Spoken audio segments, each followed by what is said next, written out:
কুলে শ্রেষ্ঠ মানুষ জ্ঞান বুদ্ধি আছে হুঁশ, যা কিছু সৃষ্টি মানুষের জন্য। সৃষ্টিকুলে শ্রেষ্ঠ মানুষ জ্ঞান বুদ্ধি আছে হুঁশ, যা কিছু সৃষ্টি মানুষের জন্য। সৃষ্টি পাগল বড় পাগল, আসমান জমিন বহু দূর তার ভিতরে জগৎ ঘর।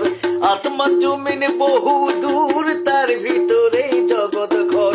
কোন জগতে কতদিন থাকবো জানি না, কোন জগতে কতদিন থাকবো জানি না, কোন জগতে কতদিন থাকবো জানি না। মাটা পুরে